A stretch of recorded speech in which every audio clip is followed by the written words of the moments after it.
Juga Karen, silakan. Yes, terima kasih.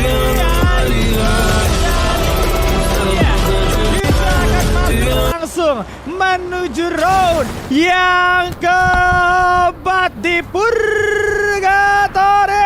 Let's go. Dan gue bakal ditemani sama Bang Skuy. Terima kasih Bayu Kodong. Kita masuk di game Purgatory. Akhirnya kita bakal melihat 3 match terakhir tentunya. Ini kita lihat juga di bagian Brasilia. Ada teman-teman dari tim Saints Spartan Harvey yang udah mulai turun. Dan kalau lihat bagian blue zone-nya di Crossroad kayaknya udah mulai baku hantam tentunya Bayu. Aduh, seperti yang gue prediksi tadi ya nih. Gak terhindarkan dah pokoknya kalau Purgatory pertama, bermuda pertama untuk early drop ya atau drop zone-nya ini saling bertabrakan. Dan bener aja Crossroad udah terjadi peperangan, bahkan udah memakan korban yaitu seorang Bibu. Mau gak mau harus bermain dengan 3 orang kali ini kawan-kawan dari BRS Alien yang bermain di pinggiran juga ya. Jatuhnya kalau udah 3 orang lu turun di Crossroad kalah nih.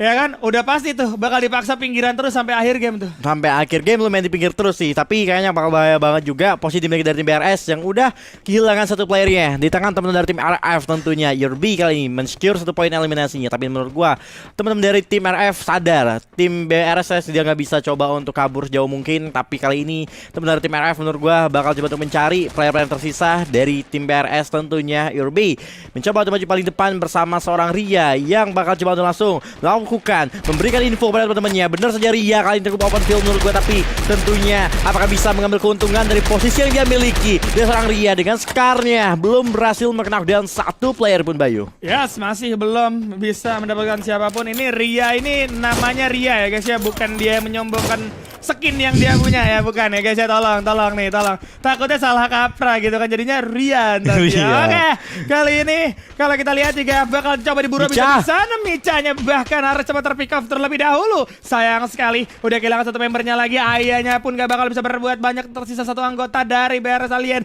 yang nampaknya masih coba untuk melarikan diri, tapi masuk ke radar. Langsung coba dihajar oleh seorang Yerbay. Jaraknya terlalu jauh, pelurunya ngambang, masih bisa bersembunyi. Dan ternyata perburuan gak bakal berakhir sampai di situ, karena yang gue lihat-lihat ini RF bener-bener niat banget untuk dapetin kill. Bahkan mereka udah mendapatkan beberapa vehicle juga yang bisa langsung digaskan menuju ke 1 anggota yang tersisa kali ini ya. Iya tentunya Ria langsung coba melakukan rush terhadap seorang Alena. Tapi menurut gue bakal bahaya banget jika Ria memasukkan 1v1 situation dengan Alena ya kali ini. Tapi tentunya Ria dengan cukup percaya diri dengan tadi Thompson di tangan juga Scar melakukan spray down terhadap seorang Alena. Tapi tentunya Alena mencoba melakukan block saja dengan luar. Tapi nampaknya Alena udah gak bisa bernafas lagi karena ada 4 player dari tim RF yang langsung menghajar tim BRS Alien di posisi ke-12. Tapi kalau lihat di bagian 4G kali ini tim Echo belum dengan tim laki di Merce tadi dengan jumpsuitnya. Tapi nampaknya Merce juga bakal terjatuh. Ega tersisa sendiri kali ini. Apakah mampu melakukan clutch berhadapan dengan 1 player tersisa. Dan ternyata Echo berhasil memulangkan tim laki Love ke lobby walaupun harus kehilangan 2 player ya Bayu. Yes, Rahel dan juga Asuna emang harus tumbang. Tapi Merch dan juga Ega kali ini membuktikan kelasnya sebagai salah satu player ladies yang cukup kuat pastinya ya.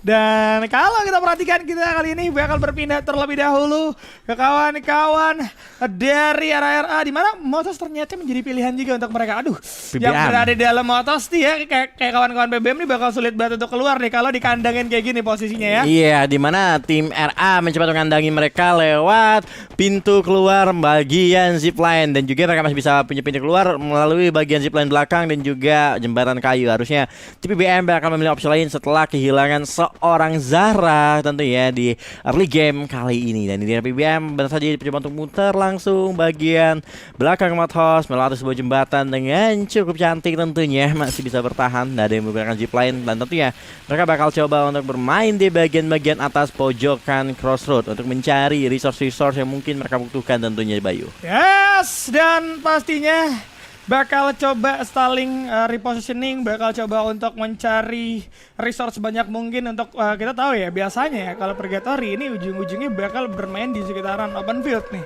karena tempat terbuka biasanya kedemenan dari zona akhir untuk Purgatory. Jadi resource mereka entah itu dari glual, entah itu dari granat itu harus terkumpul banyak dulu ya kan. Kalau udah nabung baru mereka siap berotasi. Seperti sekarang Indostar bermain lebih pasif untuk di early game, mereka nggak ketemu siapapun. 5 menit pertama mereka fokus untuk melakukan looting dan resource yang mereka miliki juga sudah cukup lumayan. Untuk para survivor semua yang ada di rumah dan dimanapun kalian berada, tetap hati-hati, cuaca nih sedang turun hujan gitu kan, jaga kesehatan dan jangan lupa dipencet tombol like-nya.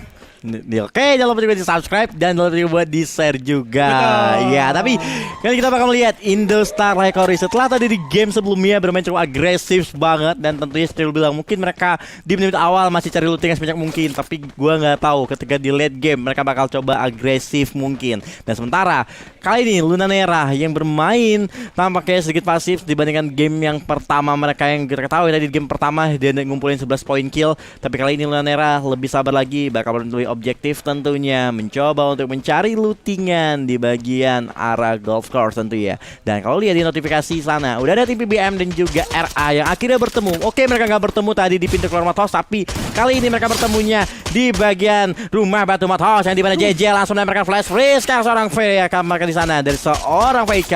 Apakah masih mampu bertahan dengan VSX-nya mencoba memberikan beberapa tembakan terhadap seorang JJ. JJ kali ini walaupun darah sekarat, tapi apakah masih percaya diri untuk maju ke depan? Nggak pede ternyata. Lawan ini terlebih dahulu dan ternyata Seloko Auroranya berhasil dipulangkan ke lobby di tangan tim PBM Bayu. Waduh, Seloko Aurora ya. Kalau kita mengingat dari posisi sebelumnya, PBM itu dikandangin sama Seloko Aurora, tapi PBM benar-benar memutar otak mencari posisi baru untuk bisa melawan Seloko Aurora dengan seimbang, dengan posisi yang nikmat. Dan benar, hal ini kejadian, mereka dapat high ground walaupun mereka kurang diuntungkan dengan 3 player tersisa gitu kan dibandingkan dengan Seloko Aurora yang masih ada 4 orang, tapi karena memang split up akhirnya jadi 3 lawan 2 ujung-ujungnya, dan sayang sekali harus tumbang dan puas di posisi ke-10 pastinya untuk Seloko Aurora. Masih ada 9 tim. Kalau kita berbicara tempo sebenarnya ini ternyata nggak jauh beda ya sama Bermuda untuk di awal-awal.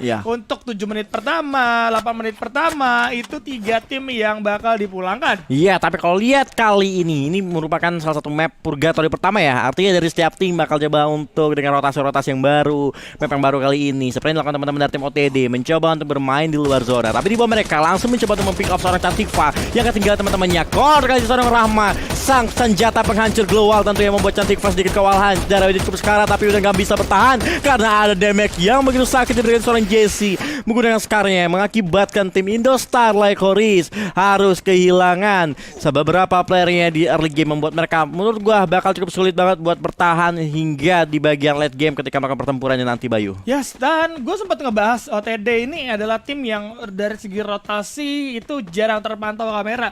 Karena kenapa? Mereka bener-bener coba menggunakan rotasi safe, rotasi aman, bermain di pinggiran, coba berpikir objektif, dan itu kejadian untuk kali ini. Bahkan kalau kita lihat tadi posisi dari OTD, mereka ini berada di luar circle, mereka berada di luar zona, dan pastinya itu membuat rotasi mereka ini sebenarnya cukup lama tapi efektif. Yang pertama bisa ngedapetin 2 kill sekaligus, yang kedua resource mereka juga banyak, bahkan beberapa kali juga sering nih melakukan penculikan terhadap salah satu player yang tertinggal dari kawan-kawannya ya. Iya, tentunya seperti dari tim Eko juga kalau lihat tadi dia berada di bagian Skylost, tersisa 2 player lagi, dimana Eko harus bermain lebih hati-hati lagi karena bakal bahaya banget jika dia mulai kehilangan 1 player lagi. Nggak bisa banget buat lu bertahan ketika lu hanya tersisa 1 player hingga ke late game-nya. Dan sementara PBM yang baru selesai melakukan team fight-nya dengan tim Seloko Aurora sudah mulai melakukan rotasi kembali, masih tetap di bagian Mathos, dan mungkin mereka udah sadar dengan adanya teman-teman dari tim EVOS Luna yang berada di depan mereka yang udah ngamanin kompon terlebih dahulu. Sementara dari tim EVOS kali ini mereka mencoba untuk bertahan dan gak mau juga untuk melakukan open firing terhadap musuh mereka di depan mereka. Dan kalau lihat posisi zona sekarang, zona pertama kali ini cenderung di bagian atas map, dan kita lihat bakal kemanakah keberadaan zona yang keduanya. Apakah di Mathos? Ya benar saja, ini sebuah keuntungan yang diberikan untuk teman-teman dari tim EVOS dan juga PBM tentunya Bayu. Aduh, larinya ke kanan atas ya guys ya. Itu berarti ada di sekitaran area perbukitan. Ini obstacle pohon high ground akan menjadi penting Aduh, Eko. Bakal melihat anggota dari Eko. Dua orang sekaligus yang coba bersembunyi bermain di pojokan. Justru harus terpantau kali ini. Jesse menjadi orang terdepan. Garda terdepan berani banget langsung coba membuka bola terang. Mars. Bukan ada mencari. Ega. Hasil merupakan satu dari seorang Eka. Tapi Nah. tampaknya Eko Brili gak bakal bisa berbuat banyak karena lawannya 4 orang split up yang dilakukan oleh OTD juga luar biasa bagus. Cheesy mencari posisi aman untuk menembak dan tidak ketahuan sama sekali membuat Eko kewalahan kali ini, Epo. Iya, dimana Jesse tadi mencoba untuk maju ke depan, membuat satu buah surprise attack terhadap seorang Merz dan berhasil mengenal seorang Merz. Walaupun tadi seorang Jesse berhasil dikenal dengan seorang Ega, tapi seperti yang gue bilang, Chelsea dari atap rumah tersebut yang membuat benar-benar seorang Ega yang nggak tahu posisi tersebut, yang membuat dia harus terkena knockdown dan tereliminasi di posisi 9 buat tim Eko Brili. Benar-benar unlucky banget ketika lu berada di bagian belakang rumah Skylord, harusnya nggak ada dong lewat situ, dan Nggak ada. benar-benar unexpected banget. Kayak tim Eko tiba-tiba ada yang nyamperin dia, mereka benar-benar kaget banget, nggak siap banget. Betul. Yang membuat mereka harus tumbang terlebih dahulu di game kali ini. Tapi kita bakal move ke POV-nya ke bagian Madhouse, yang dimana kali ini EVOS Luna udah sadar dengan hadirat tim PBM. Mereka mencoba untuk regroup dan mencoba untuk bertahan di suatu buah kompan yang udah mereka miliki sekarang, Bayu. Oke, harus reset kawan-kawan dari BBM. Ini nggak bagus banget posisi untuk mereka. Mereka minim banget kompon, cuma ngandelin patahan pinggiran danau doang. Dan ini nggak bagus. Sangat-sangat mudah untuk dilemparin granat. Dan sekarang kejadian bener aja dari seorang Dah. Langsung terkena beberapa damage. Mau nggak mau harus reset posisi. Jangan terlalu memaksakan. Granat bakal berlempar lagi. Memaksa dari seorang Dah menjauhi pusat ledakan. Bahkan kalau kita lihat ternyata granat balasan juga bakal dibuka. Kali ini EVOS Luna akan coba dihajar habis-habisan oleh BBM yang bersiap untuk bermain agresif. Oke, JJ udah mulai sampai depan, memasak satu granat, masih ada 4 lagi. Connect ke arah satu orang JJ pastinya langsung coba setengah darah menghilang, tapi nampaknya repositioning bakal coba dilakukan. Ice granat juga bakal coba dibuka. Terkena damage cukup banyak dari 2 orang, langsung dilemparin lagi dan lagi. EVOS Luna kewalahan, tapi di belakang ternyata ada tamu lain dari seorang Jesse menjaga backstep mereka. Dan sekarang sudah mulai mendekat. Kawan-kawan dari PBM gak ada gentar-gentar ya bos. Pasukan berani mati pastinya. Langsung coba all-in. Aulia masih coba menahan terlebih dahulu. Sedangkan kalau kita lihat ternyata udah ada Lunanera juga gak jauh dari mereka. Ini bisa aja menjadi orang ketiga. Tapi yang gue lihat-lihat, gue pantau-pantau bakal ada seorang Aulia juga dengan pukulan satu Max 7 yang melawan 3 orang sekaligus cukup berani. Tapi gak terjadi apapun karena dari masing-masing tim hanya saling memantau. Akhirnya bakal ada yang meet up. Itu dia Aulianya setup keluar. Dan ternyata masih cukup ragu-ragu karena sadar PBM ini sadar lawan mereka ini 4 orang. Mereka harus bisa ngincar satu orang Aulia agar posisinya sama. Tapi Cece-nya keluar, langsung coba dialih sama serang Aulia. Jangan terdengar Cece masih cari tetap keluar, tapi harus tumbang dari serang Aulia karena memang menerima cukup banyak di arah belakang. Vector Cece bakal coba menggocek dari labirin keluar yang coba dibuatnya, tapi nampaknya cukup mengerikan. Cece, PBM pun harus tumbang kali ini di posisi ke-8 karena Ginca bermain dengan sangat-sangat agresif. Wah, luar biasa banget tim EVOS yang pertahanannya sangat disayangkan juga. Tim PBM tadi terlalu fokus terhadap seorang CC yang berada di luar sehingga mereka kurang sadar adanya 3 player lagi tim EVOS yang bisa melakukan backstep ke arah mereka. Tapi kita mau pindah ke bagian field kali ini. Lunanera bakal bertemu dengan tim Saint Spartan Harvey tentunya. Beberapa granat dilemparkan. Moon mendapat seorang Kola, tapi Kola yang terjatuh masih bisa di-revive tentunya. Mengingat satu baru udah knockdown, tim Saints pun lebih percaya diri untuk melakukan rush ke depan. Yang dimana Kola berhasil di-knockdown kembali tentunya. Tapi ada seorang Nune menggunakan rush push-nya melakukan ending, tapi Nune cukup sekarat. Dan tentunya seorang Aleta bakal terkena down oleh seorang Vira. Apakah masih bisa di-revive? Mila dari belakang dengan adanya Aca dengan mini Uzi-nya melakukan jam shoot, tapi tampaknya Saints sudah terkena dan 2 player dari seorang Aca harus terkena dan juga terus seorang Nune kali ini tentunya bakal mencoba melakukan fight dengan 3 player yang tersisa. Apakah Saints mampu mengalahkan tim Lunanera kali ini? Udah gak bisa lagi menurut gua karena ada 3 lawan 1 situation.